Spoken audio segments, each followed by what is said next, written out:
I want to talk to you today about covered by mercy. We all make mistakes in life and do things that we know we shouldn't do. And it's easy to live guilty, in regrets, feeling like we're all washed up. A man said to me recently how he had gotten off course in his business, made some poor decisions, didn't have integrity. Now it was going downhill. It started to affect his marriage. And I encouraged him to pray and ask God to help turn it around, believe for favor.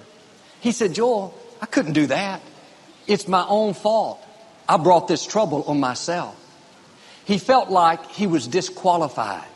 He didn't deserve God's help because his performance wasn't up to par. We can understand how God will bless us when we're doing what's right, making good choices. It's easy to expect good things and believe for dreams to come to pass.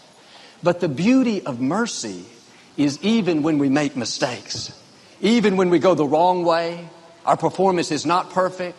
God doesn't say, too bad. You had your chance. You're on your own. No, this is where mercy shows off.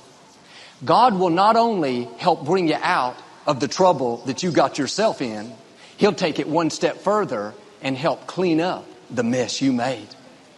Maybe a relationship you knew you weren't supposed to get in. You didn't feel good about it. You heard the alarm going off, but you ignored it. Now it's a mess, causing you heartache and pain. Or perhaps a job you knew you weren't supposed to take it. You didn't feel good. You had that uneasiness on the inside, but you overrode it and did it anyway. Now it's a mess. You're not fulfilled, not being treated right. God doesn't say, I tried to tell you. Maybe next time you'll listen.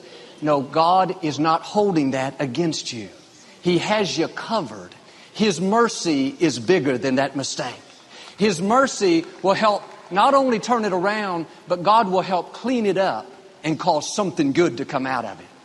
But if this is going to happen, you can't go through life guilty, condemned, beating yourself up because of past mistakes. Thinking, oh man, I knew I shouldn't have hung around those people. Now I've got this addiction. Knew I should have stayed in college.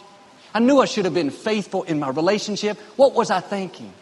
No, it takes boldness to believe that God will bless you in spite of your mistakes. The accuser will tell you, you can't ask God to help you. You made the mess. You went the wrong way. You were unfaithful. God's not going to listen to you. Who do you think you are? Answer back, a child of the Most High God. Redeemed, forgiven, covered by mercy. This is what Jonah did. God told him to go to the city of Nineveh and share the good news with the people. But Jonah didn't want to go. He wanted to do his own thing. He went in the opposite direction. He got on a boat headed the wrong way. They encountered a huge storm.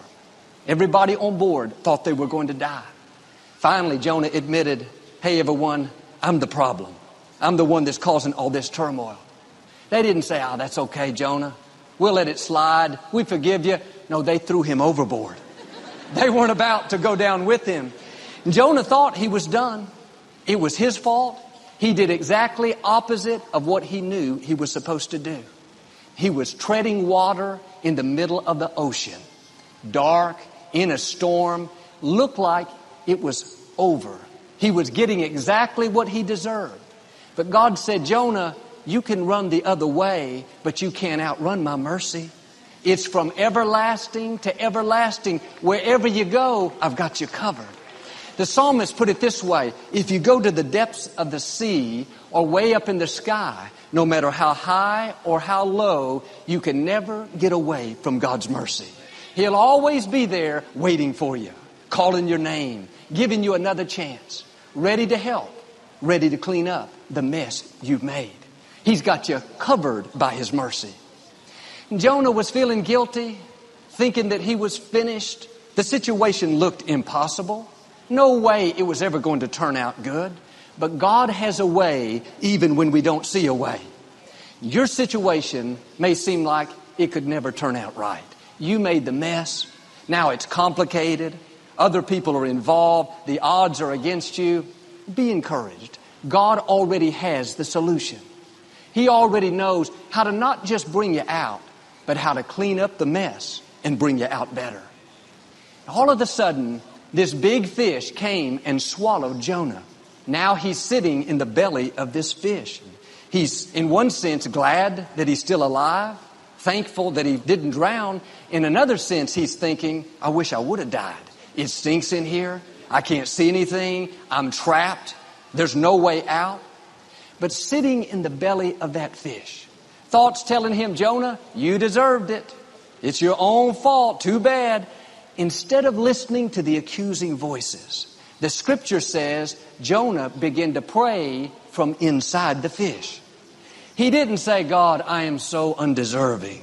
I've made such a mess. God, just help me to survive. No, he said, I cried unto the Lord in my trouble, and he answered me. That was a statement of faith. He was still in the fish, still in trouble, yet he's declaring, God has answered me. He went on to say, I sank down to the depths of the ocean. Death was near. But when I lost all hope, I turned my thoughts toward you, O Lord, for you snatched me from the jaws of death. Now I will fulfill my vow. I know salvation and deliverance comes from you alone. Notice how much of his prayer was in the past tense, like it had already happened. Jonah had this attitude, God, I believe you'll not only rescue me, but you'll help clean up this mess. That you'll bless me in spite of my mistakes, that I will still fulfill my destiny. And that takes boldness to ask for God's blessings in spite of what you've done wrong. Because most of the time, we just live guilty, condemned. We have no passion. But when you have the boldness to say, God, I don't deserve it. I went the wrong way. But God, I still believe you'll bless me. I still believe you'll show me favor. I still believe I can become who you created me to be. When you do that, God doesn't say, who do you think you are? You know what you did wrong. You should be grateful to even be alive. No, God will do for you what he did for Jonah. As soon as Jonah got through praying, the scripture says God caused the fish to spit him up onto dry ground, onto that beach. Friends, God controls the whole universe. God can cause whatever's holding you back right now. The dysfunction, the addiction, the sickness, the legal problem. God can cause it in a split second to set you free, to release its hold. God is in control even of our enemies. When Jonah came out of this well, washed himself off, thrilled to be alive. He knew it was the mercy of God. And that could have been the end of the story. That would be great. God rescued him, saved him from trouble. But God doesn't want to just bring you